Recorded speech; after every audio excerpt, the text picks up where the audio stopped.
All right, number 11, make sure.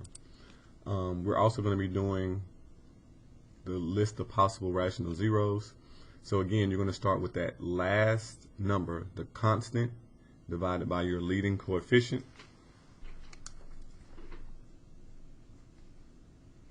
So that is 3 over 11. I'm going to list the factors of 3. So that would be 1 and 3. 1 times 3, only thing we can do to get 3. And then 11 would be 1 times 11. All right, you got to remember positive or negative with each of these, okay? Everything on the top is going to be divided by everything on the bottom. So 1 divided by 1 and 3 divided by 1. It's going to give us a positive or negative 1, and then a positive or negative 3. And then I'm going to divide 1 and 3 by 11. So I will get 1 over 11 and 3 over 11. And positive or negative for each of these. So there's 8 numbers that we would be dealing with.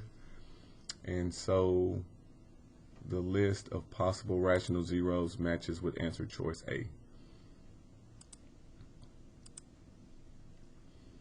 All right, number 12, we want to follow Descartes' rules of signs for the possible positive real zeros. So what that rule says is that you're going to count the number of sign changes in this problem.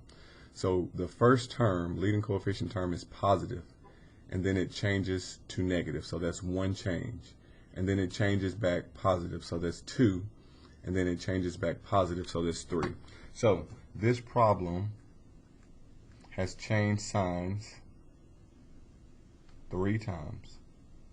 All right, and then you subtract even integers. Okay, so to find the other possibilities. So I would do 3 minus 2, which would give me 1. So 3 is a possibility, 1 is a possibility. Now if I subtracted another even integer, I could do 3 minus 4. That would give me a negative 1. Negative 1 is not a possible answer. We only want those positive or non-negative answers. So 3 and 1 are the only possible zeros for positive.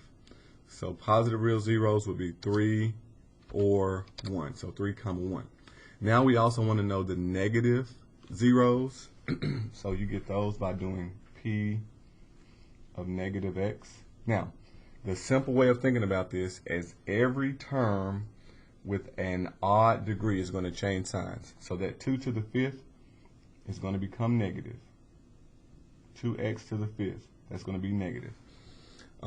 The 5x squared was already negative. It's not going to change signs. It's going to stay the same sign. So it's going to be 5x squared.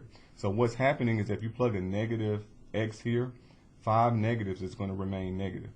But if I plug a negative x here, it's going to be 2 of them is going to be positive. So that's not going to change what sign we had. And then the x is going to be 1 of them, so it's going to change signs. And then the minus 5. All right, so going left to right, we have negative. It stays negative. It never changes. So for negative possible zeros, that would just be 0. Okay, so there's no negative 0. So what we get in combination is that of these numbers, I don't even have to deal with any of the negatives. I can only focus on the positives. So that cuts the numbers of values that I have to try when doing synthetic division and trying to figure out the zeros, cuts it in half. So there's 0 negative zeros.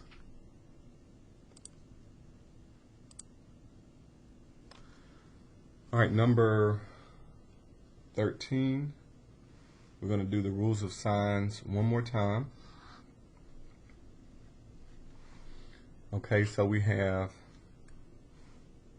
f of p. Okay, the letters really don't matter, but we got a function of p, and then we have 3p to the 16th power plus 4p to the 4th minus 9p squared plus p plus 7. Now, that's the positive. We're also going to do the negative, f of negative p. So the only ones that change are the ones with odd degree. So that would be this one. So this is going to stay the same. This is also going to stay the same. Again, we're looking at that degree. That's what's telling me. Minus 9p squared. That's going to stay the same. All of those are even degrees. Now this one is p to the first power. So that one's going to change. And then plus 7. So positive, we're going to count how many times the sign changes. It is positive, still positive, changes negative, that's 1. Changes back positive, that's 2. And it stays positive. So for the positive ones, it changed 2 times. And if I subtract 2, that'll give me 0. So 2 or 0 for the positive one.